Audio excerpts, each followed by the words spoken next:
Hi friends, ಎಲ್ಲರೂ ಹೇಗಿದ್ದೀರಾ? First time ನನ್ನ ಚಾನಲ್ಲು ನೋಡೋದಾದರೆ ಸಬ್ಸ್ಕ್ರೈಬ್ ಮಾಡ್ಕೊಳ್ಳಿ, ಫುಲ್ ವಿಡಿಯೋ ನೋಡಿ. ಇವತ್ತು ನಾನು ತೋರಿಸೋದು ಏನಂದರೆ ಒಂದು ಒಣಗಿದ ಮೀನು ಸಾರು. ಅದಕ್ಕೆ ಏನೇನು ಬೇಕು ಅಂತ ಹೇಳ್ತೀನಿ ನೋಡಿ. ನಾನಿಲ್ಲಿ ಬದನೆಕಾಯಿ ಈ ಥರ ಉದ್ದ ಉದ್ದ ಹಚ್ಕೊಂಡಿದ್ದೀನಿ. ಇದಕ್ಕೆ ಬದನೆಕಾಯಿ ಮತ್ತು ಆಲೂಗೆಡ್ಡೆ ಹಚ್ಚಿ ನೀಟಾಗಿ ತೊಳೆದಿಟ್ಟಿದ್ದೀನಿ. ನಾನು ಒಣಗಿದ ಮೀನು ಅಂತ ಹೇಳಿದೆ ನೋಡಿ. ಒಣಗಿದ ಮೀನು ಬಂದು ಇದು ವಂಜಿರ ಅಂತ ಹೇಳ್ತಾರಲ್ಲ, ಇದು ವಂಜಿರ ಡ್ರೈ ಪೀಸು. ಇದು ಈ ವಂಜಿರ ಅಂತ ಬರುತ್ತಲ್ಲ, ಈ ಥರ ಡ್ರೈ ಪೀಸ್ ನೋಡಿ, ಪೀಸಾಗಿ ಹಿಂಗಿರುತ್ತೆ. ತುಂಬ ಚೆನ್ನಾಗಿರುತ್ತೆ ಫ್ರೆಂಡ್ಸ್. ಇದು ಆಲೂಗೆಡ್ಡೆ ಬದನೆಕಾಯಿ ಈ ಮೀನು ಹಾಕಿ ಮಾಡಿದ್ರೆ ತುಂಬ ಚೆನ್ನಾಗಿರುತ್ತೆ. ದೋಸೆಗೆ, ಮುದ್ದೆಗೆ, ಅನ್ನಕ್ಕೆಲ್ಲ. ಇದನ್ನು ನಾನಿವಾಗ ಚೆನ್ನಾಗಿ ಬಿಸಿನೀರು ಹಾಕಿ ಚೆನ್ನಾಗಿ ಒಂದು 2-3 ಸಲ ತೊಳಿಬೇಕು. ಇದು ಡ್ರೈ ಪೀಸ್ ಒಣಗಿದ ಮೀನು. ಅದಕ್ಕೆ ಬೇಕಾಗಿರೋ ಮಸಾಲೆಗಳು ನೋಡಿ. ಇದರಲ್ಲಿ ಅಚ್ಚಕಾರದ ಪುಡಿ, ಅರಿಶಿನ, ಧನಿಯಾ ಪುಡಿ ಇದೆ. ಅರಿಶಿನ, ಅಚ್ಚಕಾರದ ಪುಡಿ, ಧನಿಯಾ ಪುಡಿ ಇದೆ. ಇಲ್ಲಿ ಬಂದು ಉದ್ದುದ್ದಕ್ಕೆ ಇರೋದು ಹಸಿಮೆಣಸಿನ್ಕಾಯಿ, ಈರುಳ್ಳಿ, ಕರಿಬೇವಿನ ಸೊಪ್ಪು ಒಗ್ಗರಣೆಗೆ. ಇದು 3 ಒಗ್ಗರಣೆಗೆ. ಇದು ಮಸಾಲೆ. ಇದು ಒಣಗಿದ ಮೀನು. ಇದು ಅದಕ್ಕೆ ಇನ್ನೊಂದು ಮಸಾಲೆ ರೆಡಿ ಮಾಡ್ಕೊಂಡಿದ್ದೀನಿ. ಏನಿಲ್ಲ, ತೆಂಗಿನಕಾಯಿ ಮತ್ತು ಒಂದು ಸ್ವಲ್ಪ ತೆಂಗಿನಕಾಯಿ, ಜೀರಿಗೆ, ಟೊಮೆಟೊ, ಸ್ವಲ್ಪ ಜೀರಿಗೆ, ಟೊಮೆಟೊ, ಬೆಳ್ಳುಳ್ಳಿ, ತೆಂಗಿನಕಾಯಿ ಅಷ್ಟೇ ರುಬ್ಬಿ ಒಂದು ಪೇಸ್ಟ್ ಮಾಡ್ಕೊಂಡಿದ್ದೀನಿ. ಇದರಲ್ಲಿ ಏನಿಲ್ಲ, ತೆಂಗಿನಕಾಯಿ, ಜೀರಿಗೆ, ಒಂಚೂರು ಬೆಳ್ಳುಳ್ಳಿ, ಒಂದು 4 ಟೊಮೆಟೊ ಹಾಕಿ ಚೆನ್ನಾಗಿ ಪೇಸ್ಟ್ ಮಾಡಿದ್ದೀನಿ. ಇಷ್ಟು ಹಾಕಿ ಒಂದು ಒಣಗಿದ ಮೀನಿನ ಸಾರು ಮಾಡ್ತಾಯಿದ್ದೀನಿ. ಇವಾಗ ನಾನು ಅದಕ್ಕೆ ಒಗ್ಗರಣೆಗೆ ರೆಡಿ ಮಾಡ್ಕೊಳ್ತೀನಿ. ಬನ್ನಿ ಫ್ರೆಂಡ್ಸ್ ನೋಡಿ. ಮೀನು ತೋರಿಸ್ತಾ ಇದ್ದೀನಿ. ಚೆನ್ನಾಗಿ ಬಿಸಿನೀರಲ್ಲಿ 3-4 ಸಲ ತೊಳಿಬೇಕು. ಈ 3 ಐಟಮ್ ಹಾಕಿ ಬದನೆಕಾಯಿ, ಒಣಗಿದ ಮೀನು, ಆಲೂಗಡ್ಡೆ ಹಾಕಿ ಒಂದು ಸಾರು ಮಾಡ್ತಾಯಿದ್ದೀನಿ ಫ್ರೆಂಡ್ಸ್. ಇವಾಗ ರೆಡಿ ಮಾಡೋಣ ನೋಡಿ. ಬಾಣಲಿ ಇಟ್ಕೊಂಡಿದ್ದೀನಿ. ನಾನು ಸ್ವಲ್ಪ ಅಗಲ ಆಗಿರೋ ಬಾಣಲಿ ಇಟ್ಕೊಂಡಿದ್ದೀನಿ. ಬಾಣಲಿಗೆ ನಾನು ಕೊಬ್ಬರಿ ಎಣ್ಣೆ ಹಾಕ್ತೀನಿ. ಕೊಬ್ಬರಿ ಎಣ್ಣೆ ಹಾಕಿದ್ರೆ ತುಂಬ ಟೇಸ್ಟಾಗಿರುತ್ತೆ. ನಾನಿವಾಗ ಬಾಣಲಿಗೆ ಕೊಬ್ಬರಿ ಎಣ್ಣೆ ಹಾಕ್ತೀನಿ. ಕೊಬ್ಬರಿ ಎಣ್ಣೆ ಚೆನ್ನಾಗಿರುತ್ತೆ. ಫಿಶ್ ಸಾರಿಗೆಲ್ಲ ಕೊಬ್ಬರಿ ಎಣ್ಣೆ ಚೆನ್ನಾಗಿರುತ್ತೆ. ಕೊಬ್ಬರಿ ಎಣ್ಣೆ ಹಾಕಿ ಆಯಿತು. ಹಾಕಿ ಆದಮೇಲೆ ಅದಕ್ಕೆ ಸ್ವಲ್ಪ ಸಾಸಿವೆ ಹಾಕ್ತೀನಿ. ಬಿಸಿ ಆಗುತ್ತಾ ಇದೆ.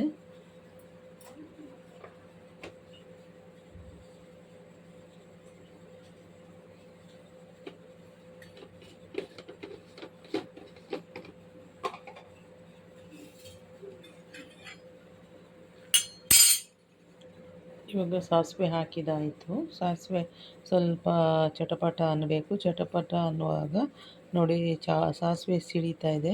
ಸಾಸಿವೆ ಸಿಡಿಯುವಾಗ ಇದು 3 ಹಾಕಿ ಒಗ್ಗರಣೆಗೆ ಇದು ನೋಡಿ, ಈರುಳ್ಳಿ, ಕರಿಬೇವು, ಹಸಿಮೆಣಸಿನಕಾಯಿ. ಇದು ಚೆನ್ನಾಗಿರುತ್ತೆ, ಟೇಸ್ಟ್ ಕೊಡುತ್ತೆ. ನಿಮಗೆ ಹಸಿಮೆಣಸಿನಕಾಯಿ ಬೇಡ ಅಂದ್ರೆ ಪರವಾಗಿಲ್ಲ. ನೋಡಿ, ಇದು ಚೆನ್ನಾಗಿ ಬಾಡಿಸ್ಕೊಳ್ಳಿ. ಕೊಬ್ಬರಿ ಎಣ್ಣೆ ಹಾಕಿ ತುಂಬ ಚೆನ್ನಾಗಿರುತ್ತೆ. ಯಾಕಂದರೆ ಕೇರಳದಲ್ಲೆಲ್ಲ ಕೊಬ್ಬರಿ ಎಣ್ಣೆ ಜಾಸ್ತಿ ಯೂಸ್ ಮಾಡುತ್ತೆ. ಅದು ಗುಡ್ ಕೊಲೆಸ್ಟ್ರಾಲು. ಅದನ್ನು ಚೆನ್ನಾಗಿ ಬಾಡಿಸ್ಕೊಳ್ಳಿ.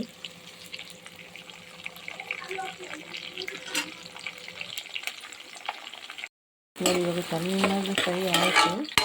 ಎಣ್ಣೆಯಲ್ಲಿ ಹಸಿಮೆಣಸಿನಕಾಯಿ, ಈರುಳ್ಳಿ, ಕರಿಬೇವು ಸೊಪ್ಪು ಚೆನ್ನಾಗಿ ಫ್ರೈ ಆಯಿತು.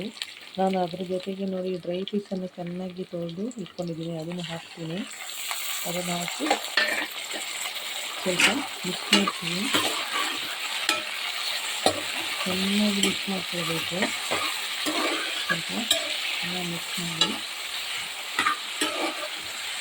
ನಾನು ಹೇಳಿದಂಗೆ ಮಾಡಿದ್ರೆ ಒಣಗಿದ ಮೀನು ತಿನ್ನೋರು ಖುಷಿ ಆಗುತ್ತೆ ಮಾಡಿ. ಅದಕ್ಕೆ ನಾನು ಇವಾಗ ಬದನೆಕಾಯಿ ಆಲೂಗಡ್ಡೆ ಹಾಕ್ತೀನಿ. ಉಪ್ಪು ನೋಡಿ ಹಾಕಿ, ಯಾಕಂದರೆ ಮೀನಲ್ಲಿ ಉಪ್ಪು ಇರುತ್ತೆ. ಸ್ವಲ್ಪ ಉಪ್ಪು ಕಡಿಮೆ ತೋರಿಸ್ತಾ ಇದ್ದೀನಿ.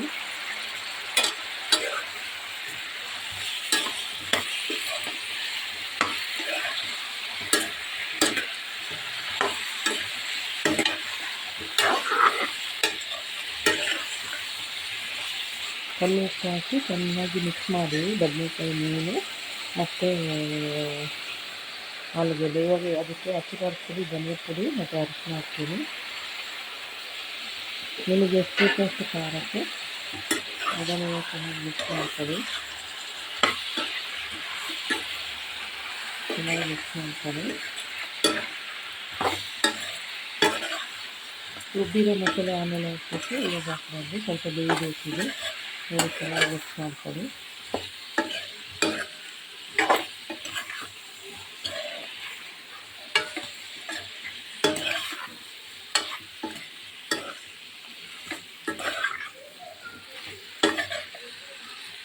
ನೋಡಿ ಎಲ್ಲ ಚೆನ್ನಾಗಿ ಮಿಕ್ಸ್ ಮಾಡಿದಾಯಿತು.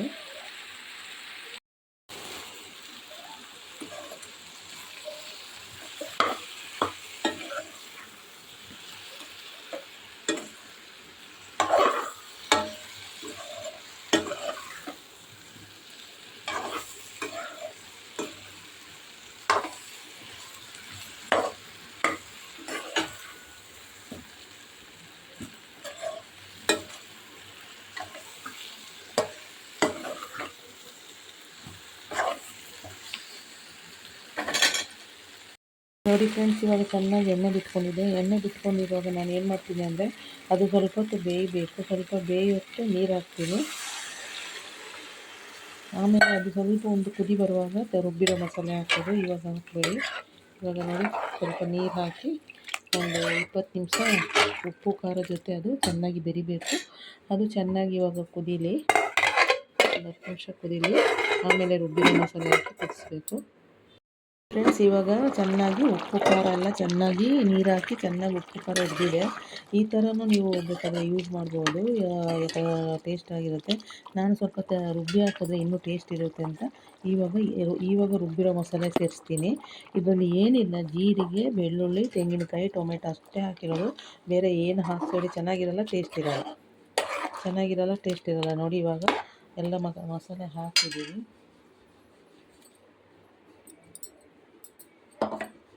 ನಿಮಗೆ ಎಷ್ಟು ಬೇಕಷ್ಟು ನೀರು ಹಾಕ್ಕೊಳ್ಳಿ. ನಾನಿವಾಗ ನೀರು ಸ್ವಲ್ಪ ಕಡಿಮೆ ಇಡ್ತೀನಿ, ಯಾಕಂದರೆ ಮುದ್ದೆಗೆ ಅನ್ನಕ್ಕೆಲ್ಲ ಚೆನ್ನಾಗಿರುತ್ತೆ. ನೋಡಿ ಇವಾಗ ಎಲ್ಲ ಮಸಾಲೆ ಹಾಕಿ ಮಿಕ್ಸ್ ಮಾಡಿ. ಮಸಾಲೆ ಅಂದರೆ ತೆಂಗಿನಕಾಯಿ, ಜೀರಿಗೆ, ಈರುಳ್ಳಿ ಅಷ್ಟೇ ನಾನು ಹಾಕಿರೋದು ರುಬ್ಬಕ್ಕೆ. ಹುಳಿಗೆ ಟೊಮೆಟೊ. ಇವಾಗ ಒಂದು 10 ನಿಮಿಷ ಕುದಿಸೋಣ. ಇವಾಗ ಫಿಶ್ ಕರಿ ರೆಡಿಯಾಗಿದೆ. ಹೆಂಗಾಗಿದೆ ನೋಡೋಣ. ನೋಡಿ ಎಷ್ಟು ಚೆನ್ನಾಗಾಗಿದೆ. ಸೂಪರ್ ಆಗಿದೆ. ನೀವು ಈ ಥರ ಟ್ರೈ ಮಾಡಿ ನೋಡಿ. ಬದನೆಕಾಯಿ, ಆಲೂಗಡ್ಡೆ, ಫಿಶ್ ಎಲ್ಲ ಚೆನ್ನಾಗಿ ಬೆಳೆದಿದೆ. ಎಷ್ಟು ಟೇಸ್ಟಿಯಾಗಿರುತ್ತೆ ಅಂದರೆ ಅನ್ನಕ್ಕಂತೂ ಸೂಪರ್ ಆಗುತ್ತೆ. ನೋಡಿ ನಾನು ಇವಾಗ ಬಿಸಿ ಅನ್ನಕ್ಕೆ ಹಾಕ್ಕೊಳ್ತೀನಿ. ನೋಡಿ ಇದು ಅನ್ನದ ಮೇಲೆ ಹಾಕಿ ಕಲಿಸ್ಕೊಂಡು ತಿಂತಾಯಿದ್ರೆ. ಕೊತ್ತಂಬರಿ ಸೊಪ್ಪು ಹಾಕಿಲ್ಲ, ಕೊತ್ತಂಬರಿ ಸೊಪ್ಪು ಬೇಡ. ನೋಡಿ ಫಿಶ್ ಕಾಣ್ತಾ ಇದೆಯಾ? ಕೊನೆಗೂ ರೆಡಿ. ಯಾರೆಲ್ಲ ನೋಡ್ತಿದ್ದೀರೋ ನನ್ನ ಫುಲ್ ವೀಡಿಯೋ ನೋಡಿ ಕಮೆಂಟ್ ಹಾಕಿ ಸಬ್ಸ್ಕ್ರೈಬ್ ಮಾಡ್ಕೊಳ್ಳಿ ಫ್ರೆಂಡ್ಸ್.